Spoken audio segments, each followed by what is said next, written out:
magandang gabi sa inyong lahat. Ito na naman po ako. Manood lamang po kayo sa aking live ngayon dahil meron po tayong kaalaman na malalaman. May mapupulot po tayong mga aral po dito sa video kong ito ngayong araw na to. Ngayong gabi pala. Yan po. Pwede po kayong mag-comment para ma-shoutout ko rin kayo. Okay?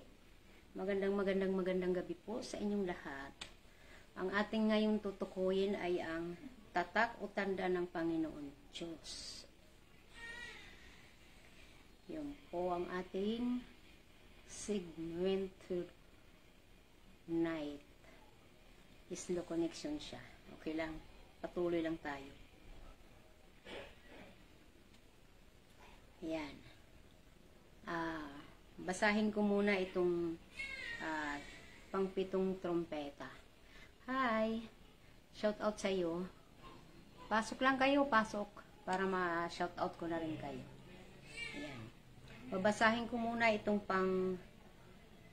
ang ikapitong trompeta. Pagkatapos ay hinipa ng ikapitong anghel ang kanyang trompeta at sa langit ay may malakas na tinig na nagsabi, ang paghahari sa sanlibutan ay paghahari na ngayon ng ating Panginoon at ng kanyang Kristo. Paghahari siya magpakailanman. Ayun. So, nood lamang po kayo at mag-comment para ma-shoutout po kayo. Magandang gabi po sa inyong lahat o magandang araw kung saan man kayo lugar na naroroon. Ay, hello. Hello po sa inyong lahat. Ay, si Mama Felicidad Batitsa nanonood. Shout out dyan sa Batangas. Wow, talaga naman. Hello, Mother. I love you. Muamua, chup chup. I love you, Mama.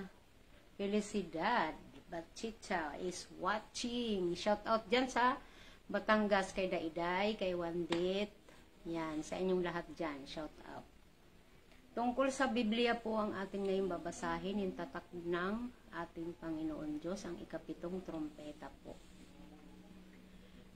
Okay. So ngayon ay umpisahan na natin kasi baka mawalan na ng internet. Mukhang mapahina na siya. Punta muna tayo sa Apocalypse sa Bible. Ang ating ngayong babasahin ay tungkol sa Bible pa rin. Ang mga sagot at ating mga katanungan ay manggagaling pa rin sa Bible ang sasagot. Yun po. Punta muna tayo ngayon sa ayan. Shout out kay Crisel Ching Kalasin. Yan. Shout out dyan. Basahin ko muna yung Apokalipsis. Ang sabi sa Bible, at nang buksan ang ikapitong tatak, ay nagkaroon ng katahimikan sa langit na may kalahating oras. At nakita ko ang pitong anghel na nangakatayo sa harapan ng Diyos, at sila'y binigyan ng pitong pakakak. Ayan, shout out po sa inyong lahat. Okay. So, diretso tayo, babasahin ko pa rin. Ang unang naganap sa ikapitong tatak ay ang katahimikan sa langit na may kalahating oras. Yun ang sabi po sa Bible. Sa makatuwid, pagkatapos na mapigil ang unang digmaan pandaigdig na naganap sa dulo ng ika-6 na tatak, ang sumunod ay ang kapayapaan sa langit na may kalahating oras. Ito ay nangyari sa pagbubukas ng ikapitong tatak na siyang huling tatak o wakas na panahon Kristiyano. Yes. Hello sa'yo, Rowena Lorca. Oy, good evening sa'yo. Aba, ito, parang suki ko na talaga itong si Rowena, oh. Shout out dyan sa inyong bahay, sa inyong tahanan. Kumusta dyan sa inyong lahat? Kay Rowena Lorca. Good evening. Binabasahan ko lang kayo ng tungkol sa Bible, ang tatak daw ng ating Panginoon Diyos. Ayan. Shout out dyan ha, kay Rowena Lorca. Good evening din sa iyo. Okay. Tapos magtutuloy lang muna ako magbasa. Ayon na rin sa pahayag mismo ng ating Panginoon Hesukristo, ano ba ang pangyayaring magaganap pagkatapos na mapigil ang unang digmaan pandaigdig at pagkakaroon ng kapayapaan sa langit na may kalahating oras? Ayun, bali nagtatanong ako, bali may tanong na ano daw ang digmaan pandaigdig at magkakaroon ng kapayapaan sa langit na may kalahating oras. Ang sasagot dito ay ang Biblia pa rin. Sabi sa Biblia, basahin natin sa Mateo, ang sabi niya doon, at magkakarinig kayo ng mga digmaan at mga alingaw-ngaw ng mga digmaan. Ingatan ninyo na huwag kayong mga magguluhumihanan, sapagkat kinakailangan ito'y mangyari datapwat hindi pa wakas, sapagkat tindig ang bansa laban sa bansa, at ang kaharian laban sa kaharian, at magkakagutom at lilindol sa iba't ibang dako. Ayun ang sagot ng Bible. Ang salita pa rin ng Panginoon Diyos po. Ito ang nakasulat sa Bible. Kaya lahat ng mga tanong natin ay basahin lang ang Bible, nandun na ang kanyang kasagutan. Nasa Bible lahat. Yan. Sana naiintindihan. Ay, galing sa work si Rowena pa rin. Tamang pahinga lang galing work. Wow. Okay. Sige, pahinga ka dyan habang nakikinig ka. Habang nakikinig ka ng ating mga salita ng Panginoon Diyos. Ayan, hindi ka naman magsisisi kasi may aral po tayong matututunan sa ating live today. Ngayong gabi. Ngayon tonight. Ayun. Shout out na lang dyan sa pamilya mo dyan, Rowena Lorca. Yan, more blessings sa ating lahat. More blessings sa pamilya mo rin. Ayun, huwag kang magsasawang manood sa akin. Bibiyayaan ka ni God ng mga mapaghimalang mapaghimalan niyang mga grasya para sa ating pamilya. Okay, tsaga-tsaga lang. Yan, sabi niya, tamang pahinga lang, galing work. Okay, salamat sa iyo. Shout out dyan sa pamilya ninyo yan. Ayan, okay. Okay, magbabasa muna tayo. Diretso muna tayo. Ang unang digmaan, pandaigdig, bagaman sumiklab sa mga wakas ng lupa, ay hindi pa ang wakas. Ang sabi ng Panginoon Hesukristo ay titindig ang bansa laban sa bansa, kaharian laban sa kaharian. Kung gayon ay magkakaroon ng panibagong digmaan, pandaigdig. Ang panahon ng kapayapaan sa pagitan ng dalawang digmaan, pandaigdig, ay may kalahating oras sa langit, ayon na rin sa hula. Ayun. Ngayon magtaano naman tayo. Alamin muna natin alin ba ang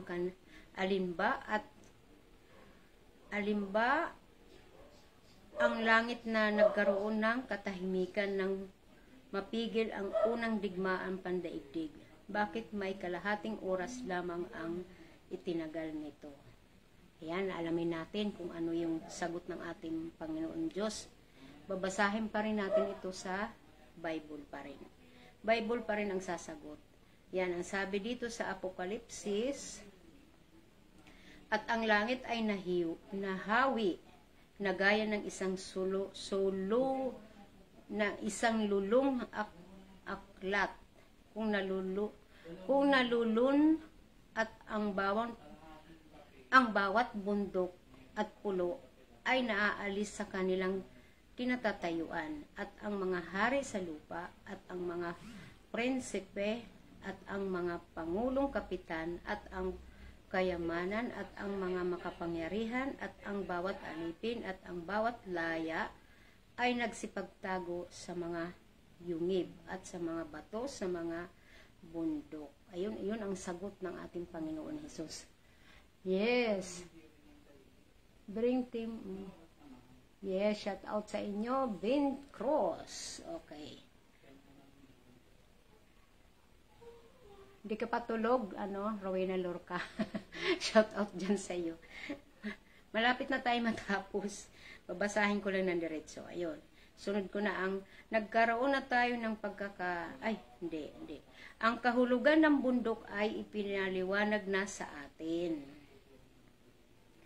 Ang sagot naman ng ating Apokalipsis ulit ay narito ang pag-iisip na may karunungan. Ang 7 ulo ay 7 bundok na kinauupuan ng babae. At sila'y 7 hari. Ang 5 ay nangabuwal. Ang isa'y narito. Ang isa ay hindi pa dumarating.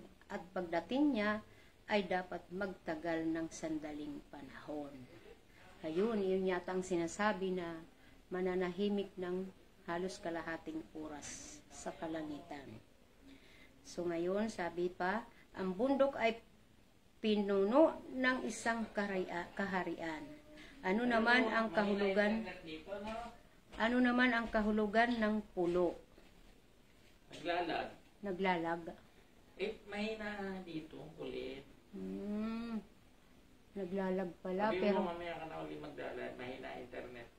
Ay, nagluloko ang globe ngayon. Nagluloko? Hindi bali, tuloy ko lang. Malay mo naman, mamaya na-record naman. Ayun, nagluloko daw ang internet.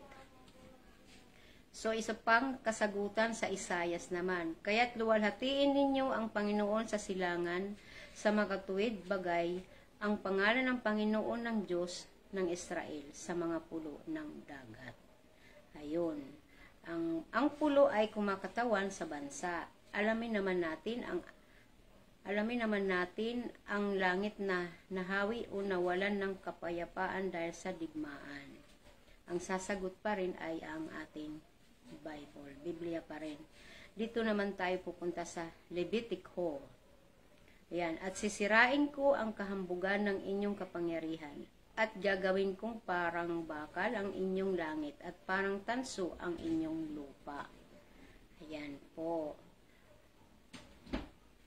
Ayon sa talata, sisirain ng Diyos ang kapangyarihan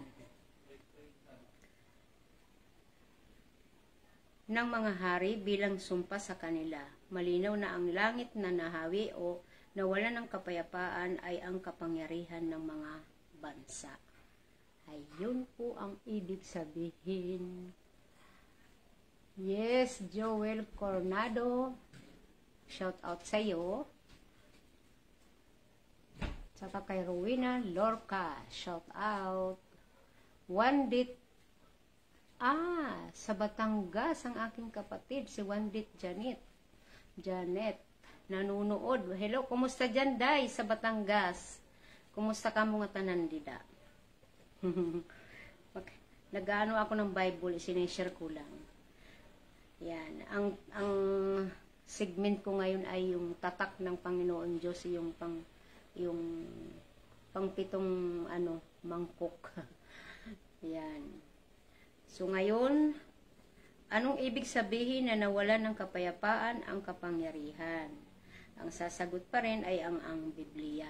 Ang sabi sa Isayas naman, lahat ng mga hari ng mga bansa, silang lahat nangangatulog sa kaluwalhatian, bawat isa'y sa kaniyang sariling bahay. Yun.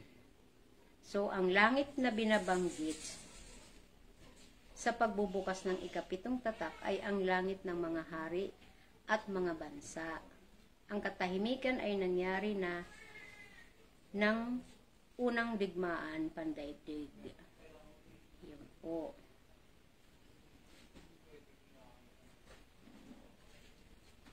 Sa bahaging ito ay maaaring pumasok sa isip ng isang palasuri na tila nasira ang Biblia sa bahaging ito. Sabihin nila na totoong napigil ang unang digmaan pandaigdig noon. Ngunit ito ay muling sumiklab noong unang panahon pa.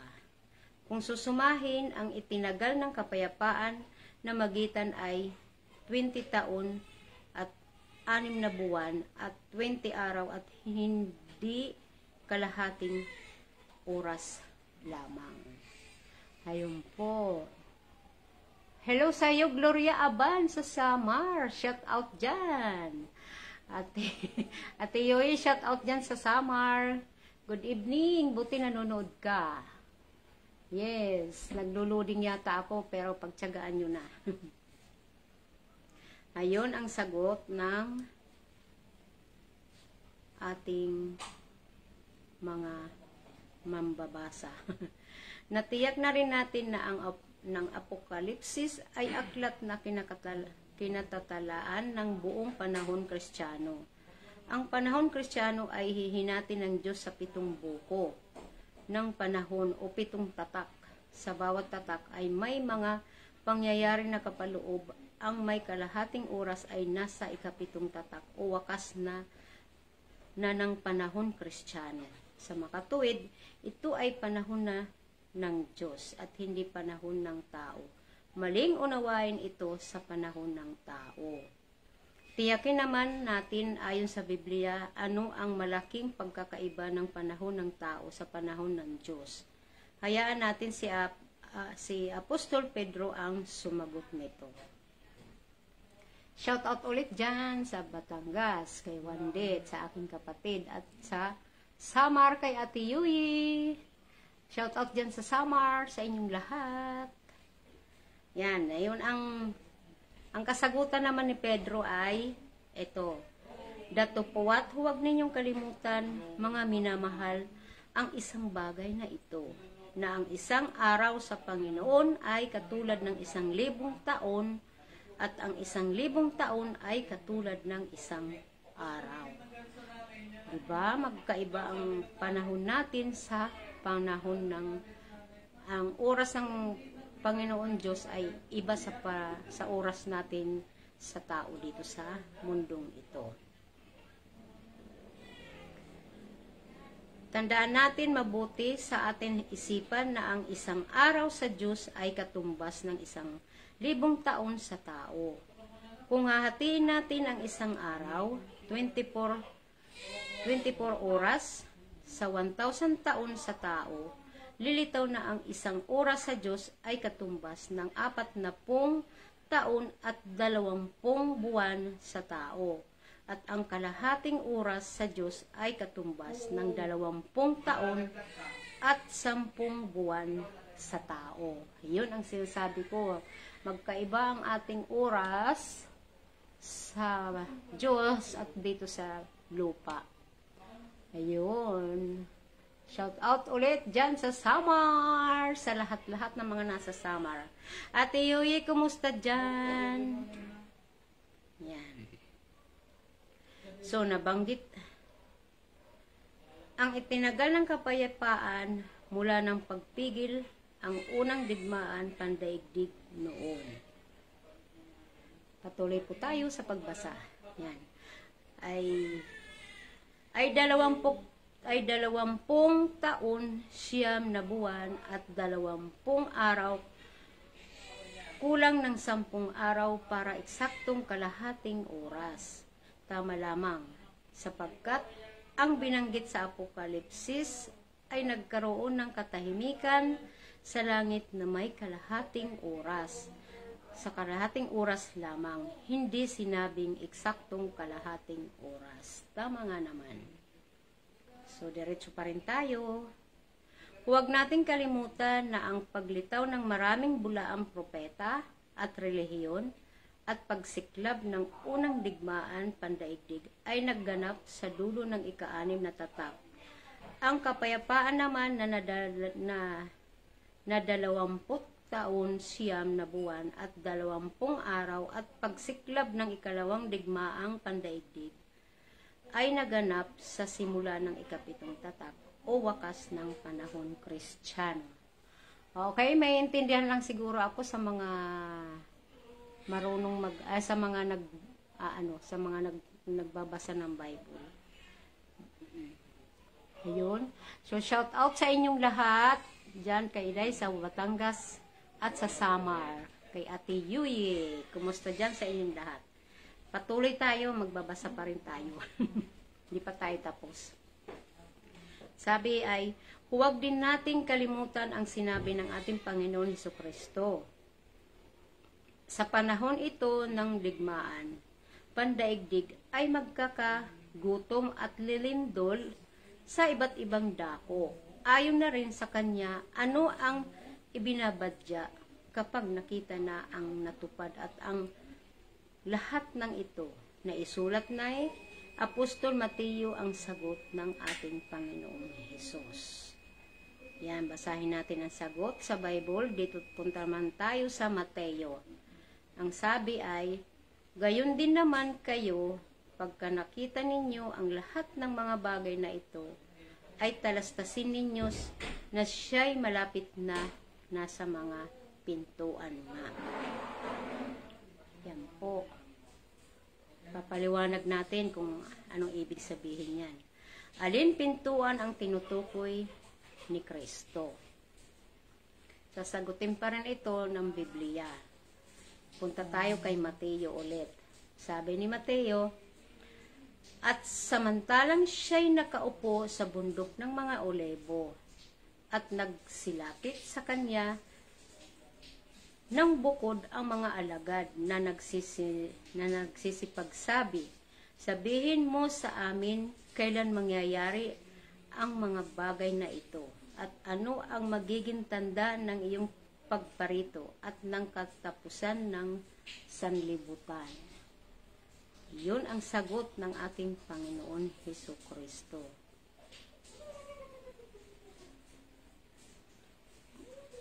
Loading. Sa makatuwid, ang pintuang tinutukoy ng ating Panginoong Hesukristo ay ang katapusan ng sanlibutan o araw ng paghuhukom.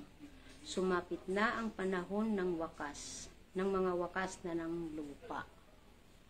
Ayun, sana naintindihan nyo ako, naglo-loading nga. Kaya ang pagbangon ng maraming bulaang relihiyon pagkakaroon ng una at ikalawang digmaan pandaigdig at pagkakaroon ng matinding taggutom at paglindol sa iba't ibang dako ay mga palatandaan na ibinigay ni Jesus na malapit na ang katapusan ng mundo. Ayun ang sabi niya. Tapos sabi pa niya dito, sa Isayas naman, yes, shout out dyan kay Ate Yui sa Samar at kay Wandit sa Batangas. Yan. Sabi naman sa Isayas, ang lupa naman ay nadumhan. Ang lupa naman ay nadumhan sa ilalim ng mga mananahan doon, sapagkat kanilang sinalangsang ang kautusan, binago ang alituntunin, sinira ang walang hanggang tipan, kaya't nilamo ng sumpa ang lupa, at silang nagsisitahan doon ay nangasumpungan sa larin, kaya't ang mga nananahan sa lupa ay nangasunog at nangagilan ang tao. Yan. Sa makatuwid, ang pangyayaring naganap sa mga wakas ng lupa ay sumpa ng Diyos dahil sa nadumhan ang buong lupa ng mga makasalanan at pagsasalangsang ng mga tao sa buong daigdig. Anong uri ng sumpa ang sinasapit ng Diyos sa buong lupa? Ituloy natin sa aklat ni Propeta Isayas. Yan, ang tanong at sagot nandito na. Sabi dito ang sagot ng ating Panginoon Diyos, ito ay makikita sa propeta sa Isayas. Sabi dito, ang nagibang lubos, ang lupa ay lubos na nasira. Ang lupa ay kumilos ng dikawasa. Ang lupa ay gigiray na parang lango at mauuga na parang dampa, at ang kaniyang pagsasalangsang ay magiging mabigat sa kaniya at mabubuwal at hindi na magbabangon. At mangyayari sa araw na yaon na parusahan ng Panginoon ang hukbo ng mataas sa itaas at ang mga hari sa lupa sa ibabaw ng lupa, at sila'y mga pipisa pipisan, gaya ng mga bilanggo na nangangapisan sa hukay. At masasarahan sa bilangguan, at pagkaraan ng maraming araw ay dadalawin sila. Ayun po ang sagot. Ngayon ay magpatuloy pa rin tayo ng pagbabasa. Ang sumpang ipinararating ng Diyos sa buong daigdig ay hindi pa nangyari kailanman. Mangyayari ito sa mga wakas na lupa, sapagkat sa panahon ito ay pahihintulutan ng Diyos na ang buong lupa ay magiba at lubos na masira. Ang daigdig ay gigiray na parang lango at mauuga na parang dampa. Matindi ang dahilan ang pagsalangsang ng mga tao sa kautusan ng Diyos. Yun, sana naintindihan ako. Alamin naman natin ano ba ang ipinahihintulot ng Diyos na mangyari sa mga tao upang ang daigdig ay gumiray na parang lango at mauga na parang dampa at lubos na masira. Yan, ang sasagot pa rin ay ang Biblia. Punta naman tayo kay Daniel, siya ang sasagot. Sabi niya, ngunit ikaw, o Daniel, isara mo ang mga salita at tatakan mo ang aklat hanggang sa panahon ng kawakasan. Marami ang tatakbo ng paruot parito at ang kaalaman ay lalago. Ayun na. Yun ang sabi.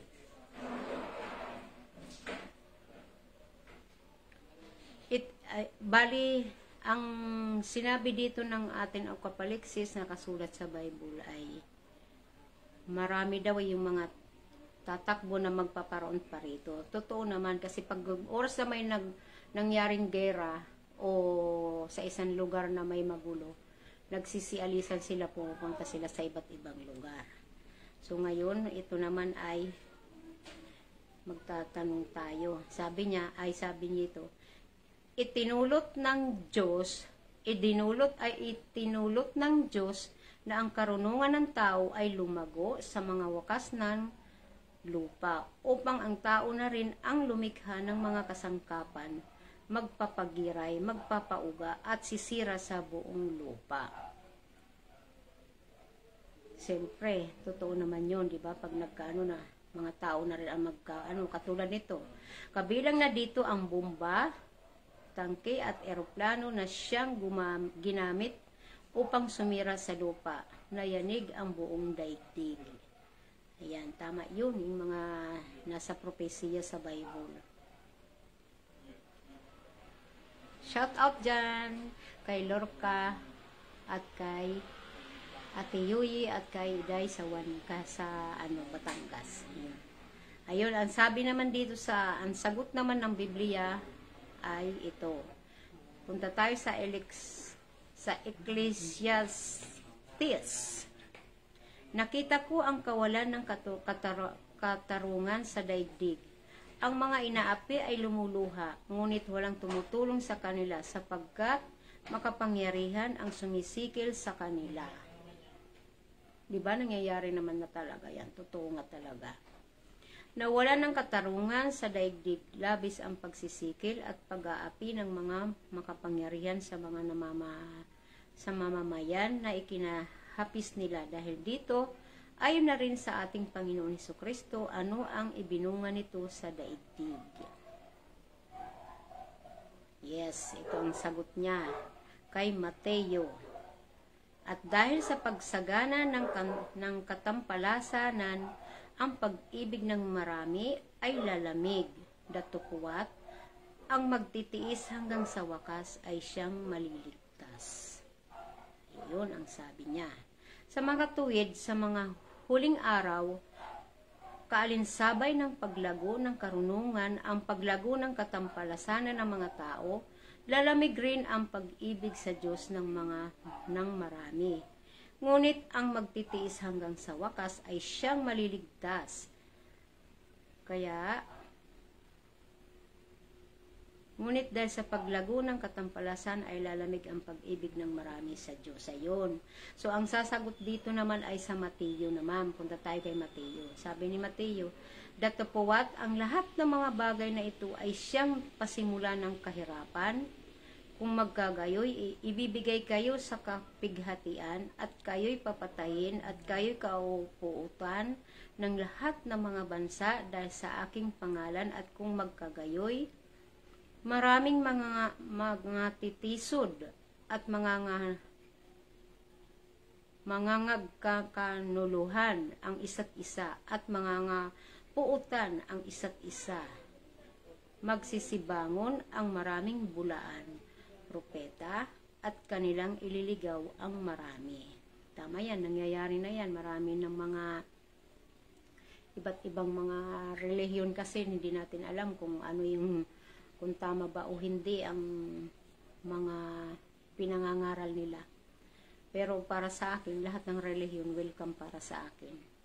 Wala akong pinapanigan sa kanila. Basta naaayon sa kalooban ng Panginoon Diyos ang kanilang sasabihin lang, ang kanilang ituturo. At wala sanang inaapi at wala sanang nanglalamang. Yun ang maganda. So, ito naman. Sa makatuwid, ang mga taong maapektuhan ng kasamaan sa mga wakas ng lupa na may karapatan sa kaligtasan ay taglay ang pangalan ng ating Panginoon Hesukristo. Sila ang ibang mga tupa ni Jesus na mula sa malayo o sa mga huling araw. Sila ang naging bunga ng pangangaral ng sugo ng Diyos. Yan, ang ating mga kapatid sa panalangin ang tinutukoy mga propeta. Yan. At yaon na rin sa patutuo ng hula ng Diyos, ano ang isasagawa ng mga mananampalataya sa mga huling araw sa panahon ng kaibaan o digmaan. Ganito ang nakasulat sa aklat ng hula. Ang sagot ay nasa Isayas, sa Bible ng Isayas. Naiwan sa bayan ang kagibaan at ang pintuang bayan ay nawasak, sapagkat ganito ang mangyayari sa mga tao sa gitna ng lupain na gaya ng pag-ugas sa isang punong ulebo, gaya ng mamumulot ng ubas pagkatapos ng pag-aani.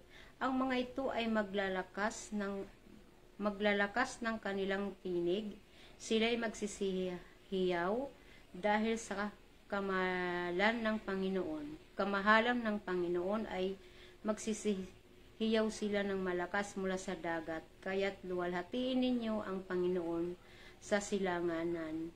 Sa makatuwid bagay ay pangalan ng Panginoon ng Diyos Israel sa mga pulo ng dagat. Ang mga tunay na mananampalataya sa pulo ng dagat ay ihahalin tulad ko na lang dito sa Pilipinas kasi marami naman ang mga mananampalaya dito sa Pilipinas. Ayan, ay lalong aalab sa mga paglilingkod sa tunay na Diyos sa panahon ng katampalasanan. Subalit dahil din sa mga pangyayari, ayon na rin sa ating Panginoon Hesukristo, may mga kaanib sa kaniyang pananampalataya sa mga propeta na lalamig ang pag-ibig sa Diyos, mga ngatisod at ipagkakanulo ang kapwa kapatid natin sa panalangin. Yes, shout out dyan sa'yo, Ate Yuyi sa Samar at kayo Iday Wandit sa Batangas. Yan, shout out. Nandyan pa ba kayo? Ayan, mahinay lang kasi ang signal. So, punta tayo kay Mateo. Nang magkagayoy, sinabi ng hari sa mga naglilingkod, "Gapusin ninyo ang mga paa at mga kamay niya, at itapon ninyo sa kadiliman sa labas. Diyan na nga ang pagtangis at ang pagngangalit ng mga ngipin, sapagkat marami ang mga tinawag, datupwat kakaunti ang mga nahiram." Totoo naman talaga. Marami ang mga tinawag ng Panginoon Diyos, iba't ibang mga relihiyon, marami mga nag-anib, Pero, kakaunti lang yung mga totoo. Yung mga tunay talaga na mga hinirang. Yung mga totoong mga naniniwala sa Kanya, yung mga totoo talaga, yung tunay na nananalangin talaga, yung tunay na nakakakilala sa ating mahal na Panginoon Diyos. Yun. So, diretso pa rin tayo. Maliwanag na may mga tinawag sa grupo ng ating mga nampalataya, ngunit hindi na maliligtas. Sila ang mga naging kaanib at kasama sa mga tinawag, ngunit hindi sila kabilang sa mga hinirang ng Diyos. Madaling lumamig ang pag-ibig nila sa Diyos. Madali silang matisod at ipinagkanulo nila ang kapwa-kapatid sa panahon ng paglago ng katampalasanan. Tiyakin natin, sino-sino ang mga kaanib na naroroon pagkataon na mabilang sa atin tinawag ay hindi kabilang sa mga hinirang. Bakit hindi sila kabilang sa mga hinirang? Hindi ba't ang Diyos ang tumawag at nagdadala ng mga maliligtas sa samahan ng araw-araw ng mga mananampalataya? Ang ibig bang sabihin nito ay nagkamali sa pagpili sa pamamagitan ng isang talinghaga? Ay sinagot ito ng ating Panginoon Diyos. Oo nga naman, ano. Bakit nga naman hindi sila totoong manampalataya at manalig? Mga pinili. Kaya pala kunti na lang ang mga ang mapipili. Kumbaga salang-sala.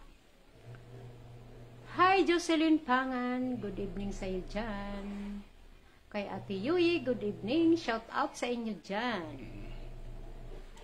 Yan, ang sagot naman sa Mateo, sinaysay niya sa kanila ang iba't ibang talinghaga na sinasabi ang kaharian ng langit ay tulad sa isang taong naghasik ng mabuting binhi sa kaniyang bukid. Datupuwat, samantalang nang natutulog ang mga tao, ay dumating ang kaniyang kaaway at naghasik naman ng mga pangsirang damo sa pagitan ng trigo at umalis. Datupuwat ng sumibol ang usbong at namunga ay lumitaw nga rin ang mga pangirang damo. At ang alipin ng puno ng sambahayan ay nagsiparoon at nagsasabi na sa kanya, Ginoo, hindi ba naghasik ka ng mabuting binhi sa iyong bukid? Saan kaya nangagmula ang mga nasirang damo, pangsirang damo? At sinabi niya sa kanila, isang kaaway ang gumawa nito. At sinabi sa kanya ng alipin, ibig baga na kami nga'y magsiparoon at ang mga yaoy pagtipunin? Datupuwat sinabi niya, huwag, baka pagtitipon ninyo ng mga pansirang damo ay inyong mabunot pati trigo. Pabayaan ninyo magsitubo kapwa hanggang sa panahon ng pag-aani. At sa panahon ng pag-aani ay sasabihin ko sa mga mag-aani, tipunin muna ninyo ang pangsisirang damo at inyong pagbibigkisin upang sunugin. Datupuwat, tinipon ninyo ang trigo sa aking bangan. Harinawa, naiintindihan niyo ako. Hi! Kay Mari Lubim Gosman, kumusta dyan sa Pasay? Shout out dyan sa inyong tahanan. Kay Ate Yui sa Samar, magandang gabi sa inyong lahat dyan. At kay Jocelyn Pangan, magandang gabi din sa iyo dyan sa Castillon. Dyan naman sa Pasay, kay Maring Lubim Guzman, shout out sa inyong buong pamilya dyan. Ayan. Ano ang kahulugan ng talinghaga ni Jesus nang usisain siya ng kanyang mga alagad? Isinulat ito ni Apostol Mateo. Yung mga bagong bukas pa lang dyan, maiintindihan nyo itong sinasabi ko ngayon. Umpisahan nyo ulit sa una, para maintindihan nyo kung ano niya. I-play nyo lang ulit para malaman nyo kung ano yung mga sinasabi ko ngayon. Kasi kung hindi nyo umpisahan, bandang gitna o dulo lang ang inyong panonoorin, hindi nyo magigets o maiintindihan yung mga sinasabi ko ngayon. Kaya mas maganda, i-play nyo ulit mamaya para mapunta kayo sa una nang sa ganun malaman nyo kung ano yung sinasabi ko. Ayan po. Shout out ulit dyan sa Pasay at sa Samar kay Ate Yoy at kay Jocelyn Pangan. Yan. Ngayon, dito naman tayo kay Mateo. Sabi niya, at siya'y sumagot at nagsabi, ang naghasik ng mabuting binhi ay ang anak ng tao. At ang bukid ay ang sanlibutan. At ang mabuting binhi ay ito ang mga anak ng kaharian. At ang mga pagsisirang damo ay ang mga anak ng masama. At ang kaaway na naghasik ng mga ito ay ang diablo. At ang pag-aani ay ang katapusan ng sanlibutan. At ang mga mang-aani ay ang mga anghel. Kung paano ang pagtitipon sa mga pagsirang damo at pagsunog sa apoy, gayon din ang pangyayari sa katapusan ng sanlibutan. Susuguin ng anak ng tao ang kaniyang mga anghel at kanilang titipunin sa labas ng kaniyang kaharian. Ang lahat ng mga bagay na nangangapagpatisod at ang nagsisigawa ng katampalasanan ay sila'y igagatong sa kalan ng apoy. Diyan na nga ang pagtangis at ang pagngangalit ng mga ngipin. Ayun po. Nagagalit din ang ating Panginoon Diyos, di po ba? Kagaya sa nangyari naman, oo naman, nagagalit din talaga ang ating Panginoon Diyos. Kasi ang ating Panginoon Hesus nga, nang pinalampakaan ng ang simbahan ng ating Panginoon Diyos ay parang binabastos or parang ginugulo, di ba nagwala siya doon? Ano rin sila? Nasasaktan din talaga sila. Kaya nga tayo ay magbalik loob tayo sa ating mahal na Panginoon Diyos. Yan po. Sabi naman dito kay sa Biblia ng Jude, mga minamahal, ang gustong-gusto kong isulat sa inyo tungkol sa kaligtasan, tinatamasa natin lahat. Ngunit napilitan akong isulat sa inyong isang panawagan na ipaglaban ang pananampalatayang pinagkakaloob minsan at magpakailanman sa mga banal, sapagkat nakasalingit sa inyo ang ilang taong walang Diyos at ang kaloob ng Diyos ay ginagamit nila sa kamunduhan. Ayaw nilang kilalanin si Jesucristo, ang ating kaisa-isang puno at Panginoon. Noong pang-unay sinabi na ng kasulatan ang parusang nakalaan sa kanila.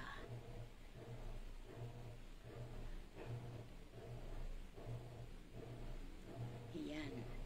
Gayon katalino ang ating kaaway, nagpasok siya ng mga ampon niya upang ipahamak ang mga hinirang ng Diyos. Dahil dito ang mahigpit na bilin ni Apostol Pablo sa lahat ng mga kaanib sa grupo ng pananampalataya. Yun. Sabi sa Roma, ngayon pinamamanhik ko sa inyo ang mga kapatid na tandaan ninyo yaong mga pinanggagalingan ng pagkakabahabahagi at ng mga katisuran laban sa mga aral na inyong pag-aaralan. At kayo'y magsilayo sa kanila, sapagkat ang mga gayon ay hindi nagsisipaglingkod sa Kristong Panginoon, kundi sa kanilang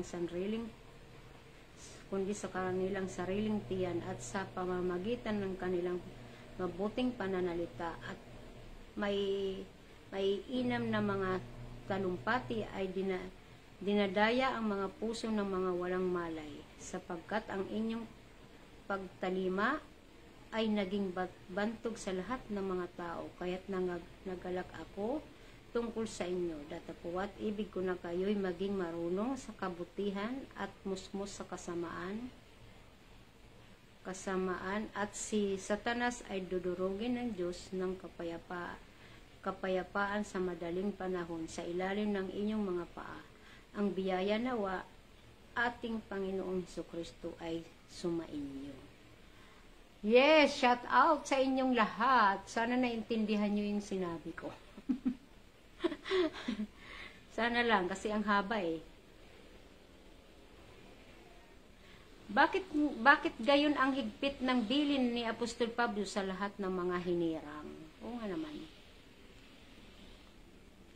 Sabi sa Timoteo, datapuat alamin mo ito na sa huling araw ay darating ang mga panahon mapanganib, sapagkat ang mga tao ay magiging maibigin sa kanilang sarili, maibigin sa salapi, mayabang, mga malaki, mapagtungayaw, masuwayin sa mga magulang, mga walang turing, mga walang kabanalan, walang katutubong pag-ibig, mga walang paglulubag, mga palabintangin, mga walang pagpipigil sa sarili, mga mabangis, hindi mga maibigin sa mabuti, mga lino, mga matitigas ang ulo, mga palalo, mga ibigin sa kalayaan, kaysa mga maibigin sa Diyos, na may anyo ng kabanalan. Datapuat, tinanggihan ang kapangyarihan nito, lumayo ka rin naman sa mga ito. Ayun, binigyan na tayo ni Apostol Pablo ng sinyales. Lumayo daw tayo sa mga taong nabanggit ngayon. Yung mga walang respeto, yan, lahat nandyan na. So, malinaw na kung gayon ang matinding panganib na masasagupan ng mga anak ng Diyos sa mga wakas ng lupa dahil sa paglago ng karunungan at ng katampalasanan. Ang mga ito ang nagkatulong na mga faktor upang sumiklab ang una at kalawang digmaan pandaigdig. Ang taggutom, paglindol sa iba't ibang dako, at epekto ng digmaan ay maging karagdagan suliranin sa hirap ng daranasan ng maraming tao sa mundo. Ayan po. Kaugnay nito, ano ang mahigpit na tagubilin ng Diyos sa mga hinirang niya upang huwag silang mapagtagumpayan ng mga lalang o silo ni Satanas. Sasagutin pa rin ito ni Timoteo. Sa Bible pa rin po. Datapuat, layuan mo ang mga masasamang peta ng kabinataan at sundin mo ang kabanalan, ang pananampalataya, ang pag-ibig, ang kapayapaan, kasamaan na magsisitawag sa Panginoon mula sa pusong malinis. Ngunit tanggihan mo ang mga usapang walang kabuluhan at hangal. Yamang nalalaman mo na mamumunga ng mga pagtatalo at ang alipin ng Panginoon ay hindi nararapat na makipagtalo, kundi maaamo sa lahat. Sapat na makapagturo, matiisin na sawayin, may kaamuan ang mga nagsisisang alang, baka sakaling sila'y pagkalooban ng Diyos ng pagsisisi sa ikaalam ng katotohanan at sila'y makakawala sa silo ng diablo na bumihag sa kanila ayon sa kanilang kalooban. So, hayon, hanggang dito na lang po. So, malinaw po ang ating mga katanungan. Ang Bible na rin po ang sumagot. Hindi po ako. Nagtanong nga lang din ako, sinulat ko nga doon yung mga tanong ko. So, nag-search na lang din ako na ang Bible na rin ang sumagot. So, yun ang tatak ng Panginoon Diyos. Ang ikapitong trumpeta. Pagkatapos hinipan ng ikapitong anghel ang kanyang trumpeta sa langit, ay may malakas na tinig na nagsabi, ang paghahari sa sanlibutan ay paghahari na ngayon ng ating Panginoon at ng kanyang Kristo. Maghahari siya magpakailanman.